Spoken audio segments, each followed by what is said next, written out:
سلام دوستان، من اومدم با یه خاطره دیگه. امروز میخوام براتون 2 خاطره کوتاه تعریف کنم از دوران بچگیم که 7-8 ساله بودم. البته بیشتر شبیه اعتراف کردن هستش، چون 2 کار خیلی زشت و بد انجام داده بودم که هیچ کس هم نفهمید که کار من بوده. حالا چرا اسمشو میذارم اعتراف؟ به خاطر اینکه اگر بیام همینا رو برای دوستان نزدیکم، کسایی که من رو شاید چندین ساله میشناسن، تعریف بکنم، قطعا باور نمیکنن، چون من از بچگی ظاهر خیلی آروم و ساکتی داشتم و بچه خیلی مظلومی هم بودم، به طوری که شاید بقیه فکر میکردن که به من ظلم میشه و به من زور میگن و ممکنه که بچه های دیگه من رو اذیت کنن.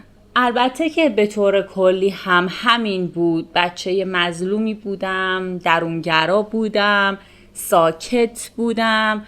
اما 2 دفعه 2 کاری انجام دادم که واقعاً به شخصیت من نمیخورد و برای همینم شاید کسی متوجه نشد که من این کار رو انجام داده باشم و به من شک نکردن.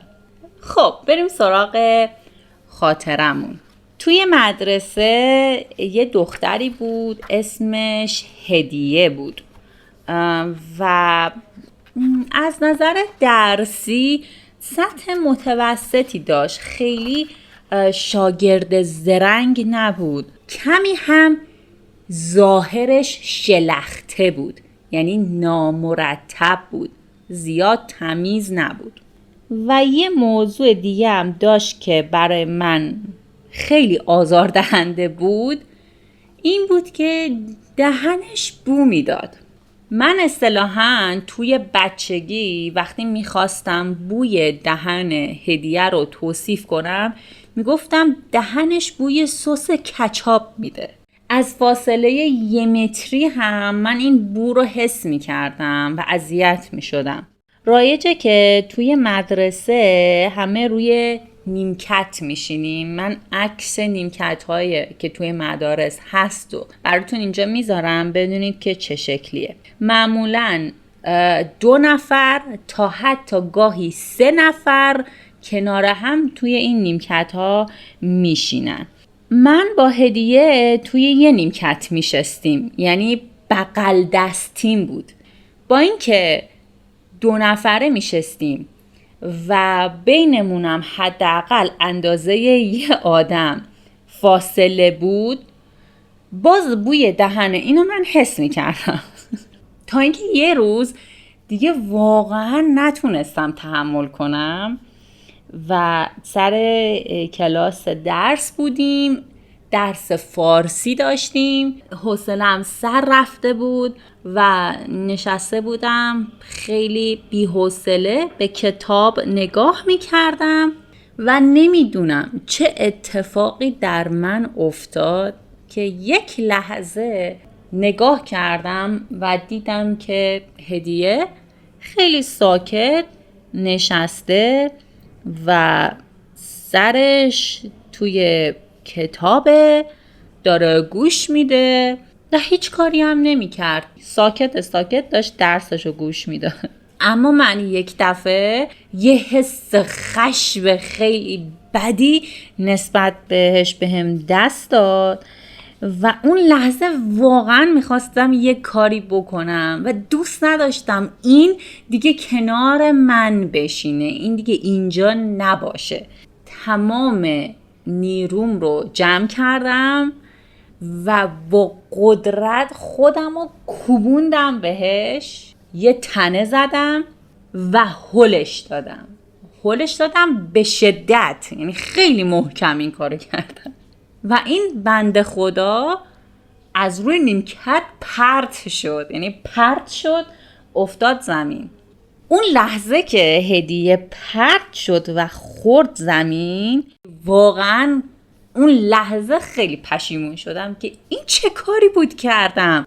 وای خدا، اگه سرش میخورد به نیمکت کناری، اگه یه اتفاقی براش میافتاد، اگه دستش میشکست، پاش میشکست، من چی کار باید میکردم؟ چرا همچین کاری کردم؟ یعنی ترسم هم از این بود که اگر یه اتفاقی براش میافتاد من گیر میافتادم، نه اینکه ناراحت کاری که کردم شده باشم. حقیقتا حسم ناراحتی و پشیمونی نبود از اینکه اگه یه اتفاقی میافتاد من چی کار میکردم.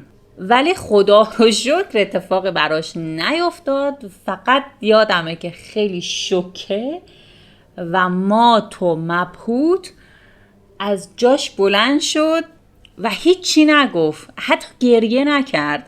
معلم اومد بالای سرش و گفت هدیه چی شده؟ حالت خوبه؟ چرا افتادی؟ چی شده؟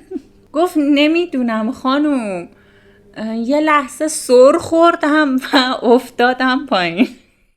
و حقیقت رو نگفت، ولی خب حس کرده بود اون ضربه‌ای که من بهش زدم مگه میشه متوجه نشده باشه، ولی لو نداد. یعنی به معلم نگفت که من اون رو پرت کردم، حقیقت رو نگفت، گفت که نمیدونم سر خوردم. جالب اینجاست که 1-2 روز بعد از اون اتفاق هم جاش رو کلن عوض کرد و روی یه نیمکت دیگه نشست و من اون 1 ماه باقی مونده از سال تحصیلی رو هم خیلی راحت گذروندم.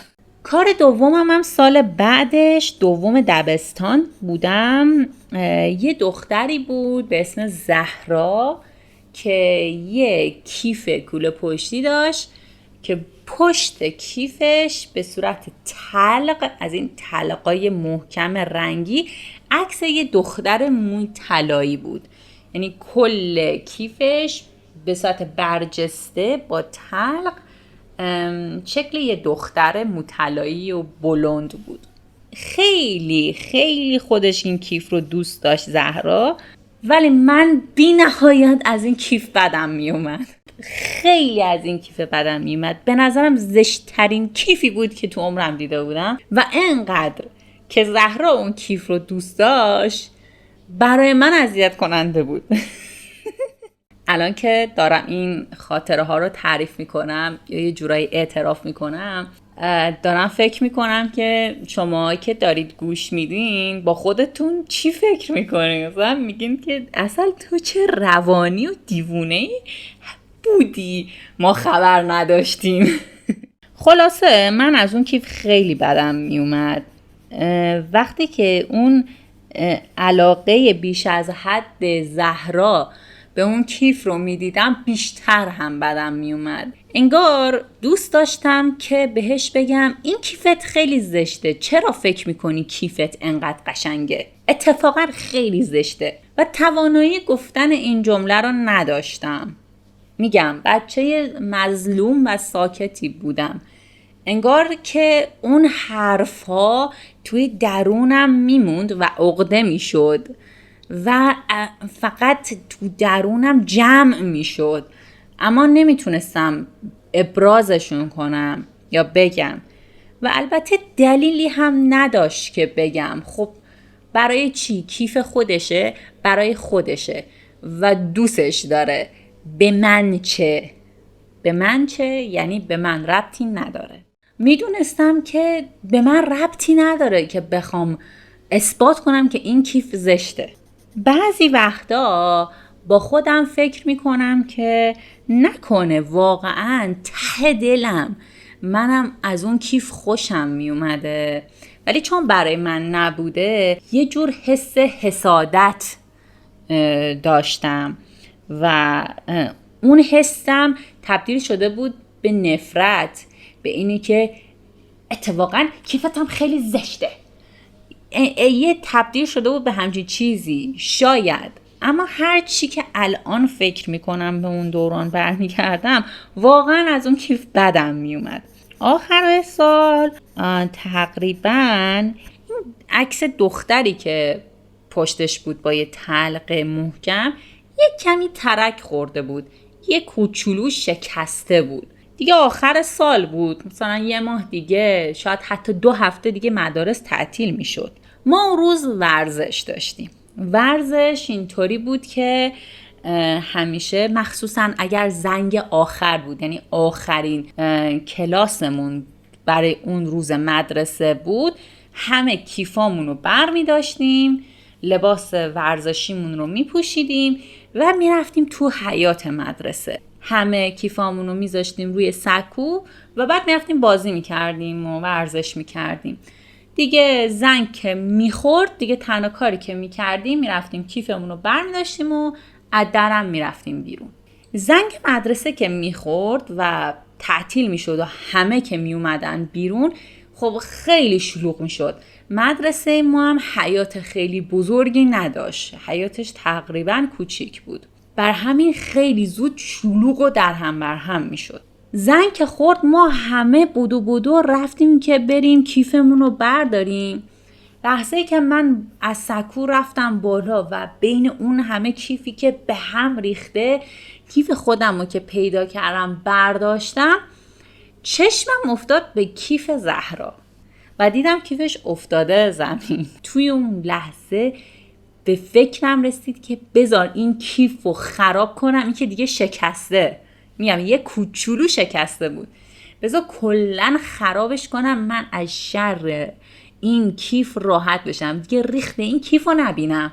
وقتی که کیفم رو برداشتم، کاملا عمدی پامو گذاشتم رو کیف زهرا و اون تلق رو شکوندم، خورد کردم و اومدم پایین. تو همون شلوغی که اومدم پایین و رفتم، دیدم چند ثانیه بعد صدای گریه زهراست که توی حیاط مدرسه پیچید. خیلی خودم بیخبر نشون دادم که چی شده. بعد گریه کرد، گفت این نامردا کیفمو خراب کردن، کیفمو شکوندن.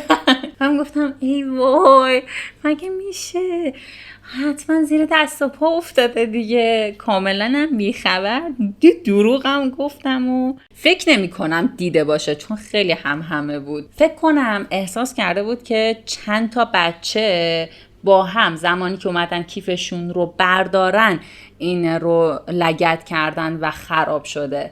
فرداش که رفتیم مدرسه دیدم با همون کیف اومده ولی کلن اون عکس اون تلق کنده بود و دیگه اونجا خالی شده بود دیگه. زمینش هم زمینه ساده قرمز بود دیگه، بدون اون دختر بلوند تلقی که پشت کیفش چسبیده شده بود. بعد که اون صحنه رو دیدم یه کوچولو ناراحت شدم که کیفه چه زشت شد و قبلا با اون خوشگل‌تر بود. اینم از کار دومم که اینجا دیگه هیچکی نفهمید. حالا که این اعترافا رو کردم اینم بگم که کار بدم تنها همین 2 کار بود. دروغ میگه، قطعا گاز گرفته گوشتشو کنده. مامانش چند تا موضوع هم داره.